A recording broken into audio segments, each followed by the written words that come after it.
Baik, assalamualaikum warahmatullahi wabarakatuh. Perkenalkan, saya Muhammad Royhan. Di sini saya akan menjelaskan makalah yang saya buat, yaitu Bahasa Indonesia sebagai Penghala Ilmu Pengetahuan. Pada makalah ini terdapat daftar isi, yaitu pendahuluan, lalu ada peran bahasa Indonesia dalam ilmu pengetahuan, lalu tantangan penggunaan bahasa Indonesia, kemudian ada upaya memajukan bahasa Indonesia, dan yang terakhir kesimpulan.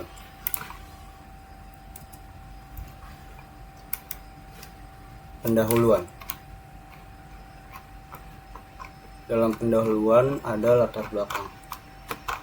Latar belakang pada makalah ini yaitu bahasa Indonesia sebagai bahasa resmi negara memiliki peranan penting dalam pengembangan ilmu pengetahuan di Indonesia. Lalu sebagai alat komunikasi, bahasa ini tidak hanya berfungsi untuk menyampaikan informasi, tetapi juga sebagai medium untuk mengakses, memahami, dan mengembangkan ilmu pengetahuan. Kemudian ada rumusan masalah. Dalam rumusan masalah ada peran, tantangan, dan upaya untuk memajukan bahasa Indonesia dalam konteks akademik. Tujuan penulisan makalah. Yang pertama ada menganalisis peran bahasa Indonesia dalam pengembangan ilmu pengetahuan, lalu mengidentifikasikan tantangan dalam penggunaan bahasa Indonesia, kemudian menyusun rekomendasi untuk memajukan penggunaan bahasa Indonesia, yang terakhir meningkatkan kesadaran akan pentingnya bahasa Indonesia. Manfaat penulisan. Dalam manfaat penulisan, kita akan meningkatkan pemahaman masyarakat tentang pentingnya bahasa Indonesia, lalu mendorong diskusi mengenai tantangan penggunaan bahasa Indonesia, lalu menjadi dasar bagi pengambilan kebijakan oleh institusi pendidikan. Lanjut ke peran bahasa Indonesia dalam ilmu pengetahuan. Yang pertama ada bahasa Indonesia sebagai alat komunikasi ilmiah. Bahasa Indonesia dikenal sebagai bahasa aglutinatif, yang artinya kosakata dalam bahasa Indonesia dapat ditempeli dalam bentuk lain, yaitu imbuhan. Imbuhan mengubah bentuk dan makna bentuk dasar yang diketahui imbuhan itu. Karena sifat itulah, imbuhan memiliki peran yang sangat penting dalam pembentukan kata bahasa Indonesia.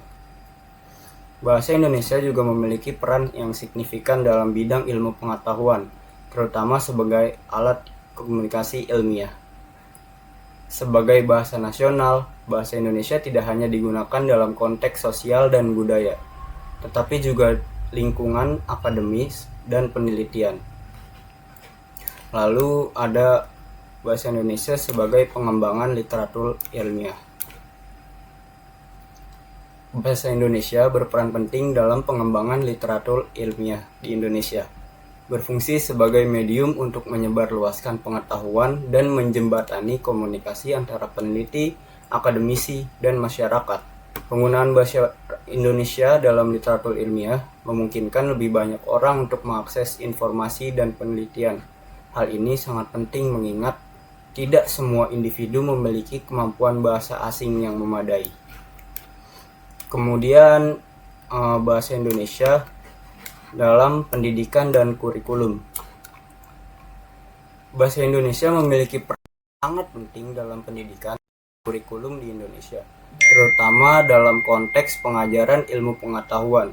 Sebagai bahasa nasional, bahasa Indonesia tidak hanya menjadi alat komunikasi, tetapi juga merupakan medium untuk menyampaikan pengetahuan dan membangun keterampilan di berbagai jenjang pendidikan.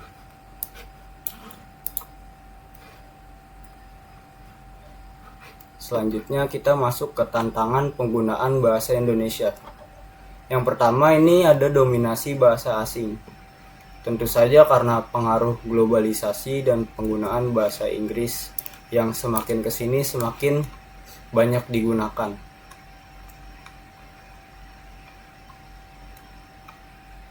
Dampak dari nominasi bahasa asing ini yaitu banyak istilah dan kosakata baru yang berasal dari bahasa asing yang mulai diterima tanpa terjemahan yang tepat ke dalam bahasa Indonesia.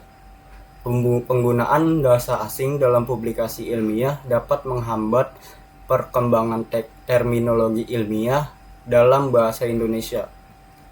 Banyak peneliti dan akademisi lebih memilih untuk menulis dalam bahasa Inggris untuk menjangkau audiens internasional, sehingga mengurangi penggunaan bahasa Indonesia dalam konteks ilmiah. Jika dominasi bahasa asing terus berlanjut, masyarakat mungkin akan kehilangan minat untuk belajar dan menggunakan bahasa Indonesia, yang dapat berdampak negatif pada pelestarian budaya dan identitas nasional. Lalu yang kedua ada keterbatasan kosakata ilmiah. Keterbatasan kosakata ilmiah merujuk pada kurangnya istilah atau frasa yang tepat dalam bahasa Indonesia untuk menggambarkan konsep-konsep ilmiah. Hal ini seringkali mengakibatkan penggunaan istilah asing, terutama dari bahasa Inggris, yang dapat menyebabkan kebingungan dan kesalahpahaman. Keterbatasan kosakata ilmiah dalam bahasa Indonesia merupakan isu yang signifikan yang mempengaruhi komunikasi, pendidikan, dan pengembangan ilmu pengetahuan di negara ini. Kemudian ada kurangnya dukungan dari institusi. Banyak institusi pendidikan di Indonesia masih kekurangan fasilitas yang memadai untuk mendukung pelajaran bahasa Indonesia, terutama dalam konteks pengajaran ilmu pengetahuan. Misalnya, kurangnya akses terhadap sumber daya digital dan pelatihan bagi guru dapat menghambat proses pembelajaran yang efektif. Kualitas pengajaran bahasa Indonesia seringkali terhambat oleh kurangnya pelatihan bagi guru. Penelitian menunjukkan bahwa guru-guru tidak selalu memiliki pemahaman yang cukup mengenai metode pengajaran yang efektif, sehingga berdampak pada kemampuan siswa dalam memahami materi ilmiah. Kemudian kita masuk ke upaya memajukan bahasa Indonesia. Yang pertama ada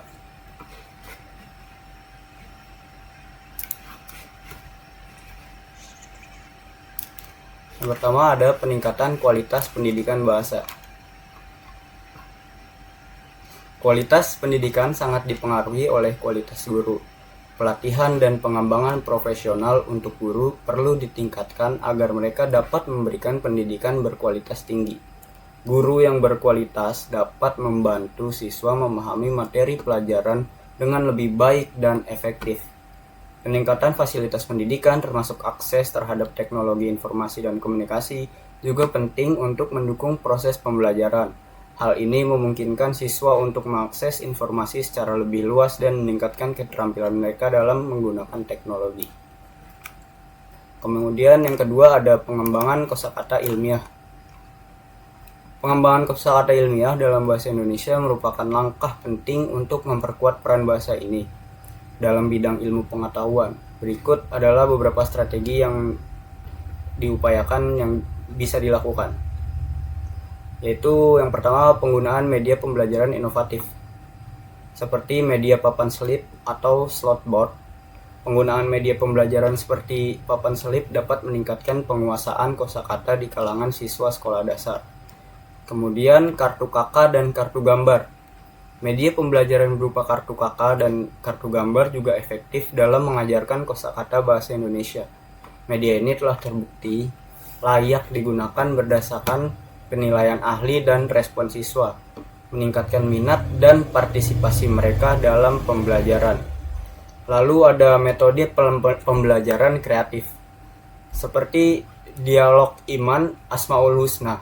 Metode dialog yang kreatif seperti metode dialog Iman Asmaul Husna ini dapat digunakan untuk mengembangkan kosakata anak usia dini. Metode ini melibatkan dialog yang menyenangkan dan interaktif, sehingga anak lebih mudah menyerap kosakata baru. Lalu yang ketiga ini ada stimulasi melalui musik. Penggunaan musik dapat digunakan sebagai alat stimulasi untuk perkembangan bahasa pada anak usia dini. Penelitian menunjukkan bahwa stimulasi bahasa melalui musik dapat meningkatkan pemahaman dan penguasaan kosakata pada anak-anak, menjadikan proses belajar lebih menyenangkan dan efektif. Dengan mengimplementasikan strategi-strategi ini, pengembangan kosakata ilmiah dan bahasa Indonesia dapat ditingkatkan, mendukung penggunaan bahasa ini secara lebih luas dalam konteks akademik dan profesional. Lalu yang ketiga ini kita lanjut, promosi publikasi ilmiah berbahasa Indonesia. Institusi pendidikan tinggi dan lembaga penelitian perlu mempromosikan publikasi ilmiah berbahasa Indonesia dengan memberikan insentif kepada peneliti yang menerbitkan karya mereka dalam bahasa ini. Selain itu, penyelenggaraan seminar dan konferensi ilmiah menggunakan bahasa Indonesia juga dapat meningkatkan visibilitas penelitian lokal, mengadakan pelatihan penulisan karya ilmiah bagi guru, seperti yang dilakukan di Lamongan dan Magelang, dapat meningkatkan kemampuan mereka dalam menulis dan mempublikasikan artikel ilmiah. Program ini mencakup pengenalan jurnal, konsep dasar penulisan artikel ilmiah, dan cara mempublikasikan artikel di jurnal nasional terakreditasi. Oke, jadi kesimpulan pada makalah yang saya buat yaitu bahasa Indonesia sangat berperan penting dalam pengembangan ilmu pengetahuan. Namun menghadapi tantangan seperti dominasi bahasa asing, keterbatasan kosakata, dan minimnya dukungan institusi, upaya yang diperlukan meliputi peningkatan pendidikan, pengembangan kosakata ilmiah, dan promosi publikasi ilmiah. Kolaborasi berbagai pihak penting agar bahasa Indonesia tetap relevan sebagai alat pengembangan ilmu yang inklusif dan mendukung inovasi lokal. Mungkin segitu saja yang saya sampaikan, kurang lebihnya mohon maaf. Assalamualaikum warahmatullahi wabarakatuh.